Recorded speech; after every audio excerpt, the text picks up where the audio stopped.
Ce show dédié pour l'élévation de l'âme de Moïse Moshe ben Emma Simcha de mémoire béni. On parle un peu de Hanouka. La Gemara dans Traité Shabbat, page 21, si je ne me trompe pas, elle parle de Hanouka. Elle dit Tanu, Maï Hanouka, qu'est-ce que c'est que Hanouka? Et Tanu Rabbanan, qu'enseignaient les sages d'Israël, lorsque les Grecs ont conquis le temple, ils ont impurifié toutes les fioles qu'il y avait dans le Echal. Vous savez que dans le temple, il y a la Hazara, c'est la cour intérieure dans laquelle il y a l'autel. Après, il y a le Oulam, c'est une salle. Après, il y a une autre deuxième salle qui est le Echal. Dans l'Echal, il y a le candélabre, il y a la table des 12 pains et un autel pour les odeurs, les encens. Et après, il y a le Saint des Saints dans lequel il y a le tabernacle avec les Sefer Torah qu'a écrit Moshe Rabbeinu et les tables de la loi. C'est écrit que lorsque les Grecs sont rentrés dans le Echal, ils ont purifié toutes les fioles qu'il y avait dans le Echal. Traduction presque mot à mot. Demande le Maharal de Prague, pourquoi c'est marqué ici une répétition? Lorsque les Grecs sont rentrés dans le Echal, ils ont purifié toutes les fioles qu'il y avait dans le Echal. Pourquoi tu répètes deux fois? Ils ont purifié toutes les fioles. Dans le Echal, ils n'ont pas purifié les fioles de Natania ni de Tel Aviv. Ils sont rentrés dans le Echal, ils ont purifié toutes les fioles qu'il y avait là-bas. Alors le Maharal de Prague, il dit, le mot Echal en valeur numérique, il vaut 65. Ils ont voulu accentuer, dire. Ils ont purifié toutes les fioles qu'il y avait dans le Echal, qui vaut 65. Yavan, la Grèce, ça vaut 66. Et donc, comme c'est le Maharal de Prague, la Grèce est la plus forte que la puissance du Echal. Et ils pouvaient purifier toutes les huiles qu'il y avait là-bas. Mais il y a une salle qui est encore plus profonde, c'est le Saint des Saints, dans laquelle rentre le Kohen Gadol une fois par année, l'homme le plus saint, le jour le plus saint, Yom Kippour, dans l'endroit le plus saint, le Saint des Saints. Et là-bas, il y avait une fiole qui était avec le tampon du Kohen Gadol, que les Grecs n'ont pas impurifié. Ils n'ont pas pu rentrer jusque là-bas. Ou du ciel, ils l'ont empêché, ou je ne sais pas comment ils ont fait. En tout cas, au niveau mystique, les Grecs, du point de vue naturel, ils pouvaient vaincre le peuple d'Israël. Parce que dans le Echal, il y a la nature. La nature, elle est symbolisée par le candélabre de 7 branches. 7, c'est la semaine, c'est la nature normale. Mais il y a au-delà du Echal, le Saint des Saints, là, on perd complètement, on est hors nature. Vous savez que dans le Saint des Saints, il y avait, le Saint des Saints, il y avait une certaine distance dans le sanctuaire, dans le temps, c'est pas la même distance. Si on prenait d'un mur à un mur, on va dire par exemple dans le sanctuaire dans le désert, il y avait 10 coudées, d'un mur à un mur. Maintenant, le tabernacle, cette boîte dans laquelle il y avait le Sefer Torah, il faisait 1 coudée et demie de large. Si on mesurait depuis un mur jusqu'au tabernacle, il y avait 5 coudées. Si on mesurait depuis l'autre mur jusqu'au tabernacle, il y avait aussi 5 coudées. Mais si on mesurait d'un mur à un mur, ça faisait 10 coudées. Et quand on mesurait le tabernacle, il faisait 1 coudée et demie. Donc on aurait dû avoir 11 et demi. Et là, tu as 10. Ça veut dire que le tabernacle, il ne prenait pas de place. Il prenait une place, il était là, je pouvais le toucher, le mesurer, d'accord? Mais quand on mesurait, ça clochait. On était hors des mesures de la nature. On est au-dessus de la nature. Dans l'Echal, c'est le candélabre à 7 branches. Quand on rentre dans le Saint des Saints, on passe dans une autre dimension qui est celle de 8. 8, c'est au-dessus de la nature. C'est pour cela que la seule fête que nous avons, qui fait 8 jours, de tout le calendrier hébraïque, c'est Hanouka. Pendant 8 jours, on fait Hallel avec Bracha avant et après. On n'a aucune fête de ce genre-là. On a Sukkot, c'est 7 jours plus 1, mais le 1, c'est une autre fête, c'est Shmini Atzeret, d'accord? C'est une autre fête, ça n'a rien à voir. Celui qui fait un Sukkot, Shmini Atzeret, il transgresse un article de la Torah, c'est plus Sukkot. À l'étranger, il y a un doute. Alors on fait 7 qui sont 8, etc. Mais je parle du point de vue de la Torah quand il n'y a pas de doute, d'accord? Donc c'est une fête extrêmement grande. On va expliquer qu'est-ce qu'il y a de si grand en cela, parce qu'après tout, c'est une fête qui est des Rabbanan. Toutes les fêtes sont soit de la Torah, soit on a Purim, qui est une fête, on appelle ça des vrais Kabbalah. C'est les paroles des prophètes. Mordechai et Esther étaient des prophètes. C'est marqué dans le Shulchan Aruch que des vrais Kabbalah, que des vrais Torah. Les paroles des prophètes, c'est comme des paroles de la Torah. Mais une fête qui est des Rabbanan, des sages d'Israël, il n'y en a pas. Il y a une seule peut-être Tisha B'Av, le 9 Av, qui est institué par les sages d'Israël. Bon, mais ce n'est pas une fête, d'accord. Une fête, on dit le Hallel, etc., avec Bracha, avant et après, c'est la seule fête qui est de Rabbanan. Qu'est-ce qu'il y a de si extraordinaire cette fête-là? Hanouka vient du mot Chinuch. Chinuch signifie éducation. C'est quoi l'éducation? Rashi explique dans le Chumash. C'est donner à la personne qu'on veut éduquer les outils qui lui permettront de se débrouiller après tout seul dans la vie. Si Rav Shaya vient le matin ici à l'Yeshiva réveiller les gens pour la prière, c'est pas du Chinuch. Parce que quand Rav Shaya n'est pas là, personne ne se lève. D'accord? Et quand le type a fini son année, il revient le même quand il repart dans son pays natal. D'accord? Très souvent, ça n'a pas beaucoup aidé. Bon, on peut laisser non plus les gens dans le lit dormir, on les lève. Mais c'est du domptage, d'accord? C'est l'armée, c'est pas ça qui va éduquer. Éduquer, c'est lui faire comprendre à quel point c'est important la chose et que par lui-même, il va le faire après. Et en fait, on est à cette époque-là au début de l'exil.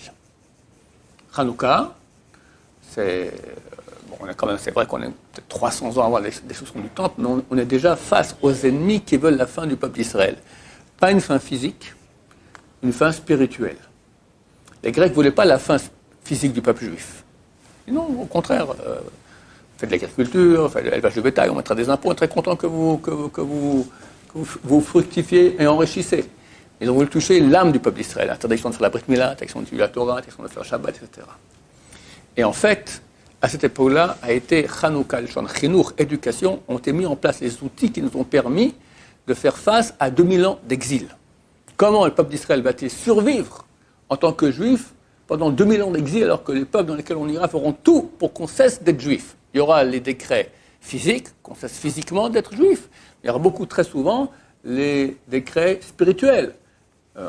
Dans beaucoup de pays dans lesquels on a été, ils ont interdit l'étude de Torah, interdit la pratique du Shabbat, etc., pour qu'on disparaisse en tant que dans notre réalité spirituelle, qui nous sommes, dans notre identité, qu'on s'assimile, qu'on devienne comme les autres. C'est intéressant de voir qu'il y a 3 mitzvot dans la Torah, que si on les fait plus haut que 20 amas, que 20 coudées, elles ne sont pas valables. La bougie de Hanouka, 20 coudées, c'est 9,60 m. Si quelqu'un il met ses bougies à la fenêtre de sa maison, mais que les bougies sont à plus de 9,60 m de la chaussée, la mitzvah n'a pas été faite. Enfin, elle est faite, on va dire, elle est faite parce que ça éclaire chez lui à la maison. Mais si chez lui à la maison, on va dire, il prend un grand piquet et puis il met les bougies à 9,60 m, c'est pas valable. La deuxième mitzvah, c'est la souka. Si le toit de la souka est plus de 9,60 m, c'est pas valable. Et il y a le mavoy. Mavoy, c'est quoi? À l'époque, ils avaient des rues sans issue. Et s'ils mettaient une poutre en haut à l'entrée de cette rue sans issue, ils pouvaient porter dans cette rue-là. Sinon, ils ne pouvaient pas porter. D'accord? Maintenant, cette poutre-là était valable tant qu'elle n'était pas à 9,60 m de haut. Il fallait qu'elle ait moins de 9,60 m. Pourquoi ces 3 mitzvot-là?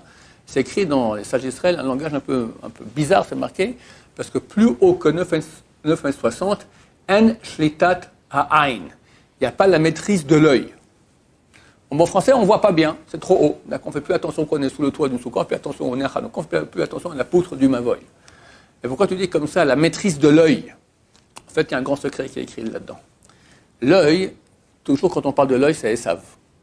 Esav qui veut voir la beauté de Rachel, Yosef qui se met en face pour pas qu'il la regarde, il y a un 400 hommes qui est très valeur numérique, Aïnra, l'œil mauvais, d'accord, Esav s'appelait Edom, c'est la couleur, pour dire que tout l'axe de ta pensée, c'est l'extériorité, le paraître, d'accord. La couleur, c'est la chose qui paraît en premier, c'est le plus superficiel qu'il y a.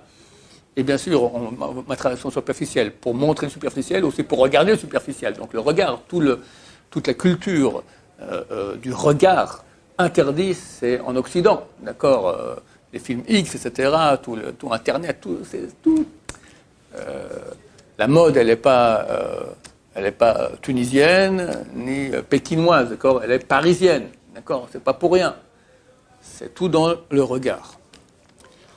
Alors c'est écrit que pendant comment dire cela, 9,60 m, il y a la maîtrise de l'œil. Maintenant, le grand-père de la Frida, qui s'appelle Chassid Abraham, il écrit la profondeur de l'exil fait 20 amas, fait 20 coudées. Qu'est-ce que ça veut dire, profondeur de l'exil? Alors, je pense à un truc très, très, très, très simple. En gros, nous voyons que nous devons être 2000 ans en exil. Pas tout à fait 2000 ans, 20 siècles. On voit que Yaakov Avinu, c'est marqué Siman Avot, Maseh Avot, Siman Abanim. Les actions des ancêtres sont un signe pour leur descendance. Yaakov est parti en exil combien? 20 ans. Nous aussi, on sera 2000 ans en exil, moins que 2000 ans. On est rentré maintenant, il y a 1 ou 2 ans déjà, on est rentré dans le dernier cinquantenaire des 2000 ans, d'accord? Il n'y a plus beaucoup, c'est terminé. Donc, ça peut déjà arriver maintenant, pas besoin de faire tous les 50 ans. Ça viendra cette année, Bezrat Hashem. Où est-ce qu'on a assigné cela? Les 20 amas, les 20 coudées. Le mot ama, tu fais une permutation de lettres, ça fait mea. 20, 100. C'est quoi 20, 100? 20 siècles. 2000 ans. C'est-à-dire que pendant 2000 ans, il y a Shlitat Ta'ain, il y a la maîtrise de l'œil de Esav. Esav, il est là. Joe Biden et sa clique, d'accord? Mais pas pour longtemps, bientôt. Click-shipping, ça va être j'ai fait un cours sur le sujet, très bientôt vous le verrez sur le site de Hashem, où il semblerait que c'est bientôt la fin de la Shlitat Ta'ain, de la maîtrise de l'œil de Esav. C'est pour ça que ces mitzvot-là qui ont à voir avec l'exil. La soukha, c'est Soukha de David Nofel, la Soukha de la vie qui tombe. On est en exil, on sort de chez nous, d'une maison qui est fixe, pour rentrer, on aller en exil. Le Mavoy, Mavoy, c'est un, comment dire cela, un Mavoy, c'est une impasse, mais c'est avant l'entrée, il y a une sorte de passage. C'est le passage qui amène au palais. D'accord? Le palais, c'est le Beth Amikdash que nous attendons. Le Mavoy, c'est le moyen de passer. Et enfin, Hanouka, c'est comment, durant toute l'obscurité de l'exil, pendant 20 siècles, cette petite bougie, elle va continuer d'éclairer. Normalement, elle aurait dû éclairer un seul jour, la bougie de Hanouka. Elle a éclairé pendant 8 jours. Pourquoi 8? C'est au-dessus de la nature. Comme je dis, c'est au-dessus du cycle de 7. C'est impossible, du point de vue logique, comment un peuple qui sort de sa terre et réussit à ne pas s'assimiler et a réussi à rester dans son même identité pendant 2000 ans. Ça, c'est le grand miracle de Hanouka. Et ça a été mis en place. Les outils qui nous ont permis cela ont été mis en place à l'époque. C'est quoi, ces outils-là? C'est le début de la Torah Sheba'al Peh, c'est la Torah orale. Jusqu'à là, il y avait très peu de Torah orale. La Torah était écrite et tout le monde la comprenait. Là, on a commencé l'époque de la Mishnah, les Zugot, les premiers couples qu'il y a dans la Mishnah, et après la Moraïm, etc. Tout cela a été mis en place à l'époque. C'est pour ça qu'il y a une histoire des Rabbanan, mais elle est tellement grande. Pourquoi? Parce que cette petite fiole, elle représente la Torah, les petites lumières représentent la Torah, Torah or, c'est marqué la lumière comparée à la Torah comparée à la lumière, elle éclaire durant toute la nuit de l'exil et nous permet de rester juifs. Donc, bien que nos ennemis ont essayé absolument de nous rendre non-juifs, qu'on reste au niveau du corps, à part les cas où il y a vraiment eu des tentatives d'expression physique, mais ils voulaient qu'on soit comme des non-juifs. Et ce qui a réussi à faire qu'on reste juif, c'est l'étude de Torah. Se battre contre l'assimilation, c'est comment? Comment on se bat contre l'assimilation? D'accord? Si les enfants voient que le père, il fait un peu ce qui lui plaît dans la Torah, par-ci oui, des fois non, alors lui aussi va commencer à faire des fois oui et des fois non, et d'habitude beaucoup moins. D'accord? L'arrière-grand-père était super pratiquant, il a quitté sa Tunisie, Maroc ou Algérie natale, il est venu en France, et en France, il va à la synagogue Shabbat, mais il fait froid en France, c'est pas comme en Afrique du Nord.